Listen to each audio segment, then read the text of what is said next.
Telegram சமூக வலைத்தளம் மூலம் தொடர்பு கொண்ட ஆடவன் ஒருவன் தொழிற்சாலை வேலையிலிருந்து ஓய்வு பெற்ற 57 வயது பெண்மணியை 1,17,000 ரிங்கிட் மோசடி செய்துள்ளான். இல்லாத ASNB மலேசிய முதலீட்டு திட்டத்தின் பெயரைச் சொல்லி தம்மை அந்த மோசடி பேர் வழி ஏமாற்றியதாக பாதிக்கப்பட்ட பெண் போலீசில் புகார் செய்திருப்பதாக தைப்பிங் OCPD துணை கமிஷனர் முகமது நாசிர் இஸ்மாயில் தெரிவித்துள்ளார். ஜூலை 16ஆம் தேதி டெலிகிராமில் அந்த முதலீட்டு திட்டம் விளம்பரப்படுத்தப்பட்டதை கண்டதாக அந்த பெண் தமது புகாரில் தெரிவித்திருக்கிறார். வெறும் 1,500 ரிங்கிட் முதலீடு செய்தால் அந்த திட்டத்தில் 75,000 ரிங்கிட் வரை லாபம் வழங்கப்படும் என்று வாக்குறுதி வழங்கப்பட்டதோடு முதலீடு செய்யப்பட்ட முதல் 3 அல்லது 6 மணி நேரத்தில் லாப ஈவுத்தொகை வங்கிக் கணக்கில் வரவு வைக்கப்படும் என்றும் தெரிவிக்கப்பட்டிருக்கிறது.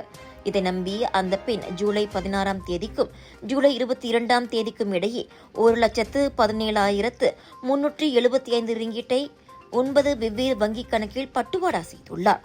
வாக்குறுதி அளிக்கப்பட்டதைப் போல் லாப ஈவுத்தொகை கிடைக்கவில்லை என்பதோடு செலுத்திய மூலதன தொகையையும் மீட்க முடியாத நிலையில் அந்த பெண்மணி போலீசில் புகார் செய்திருப்பதாக நசீர் தெரிவித்தார்.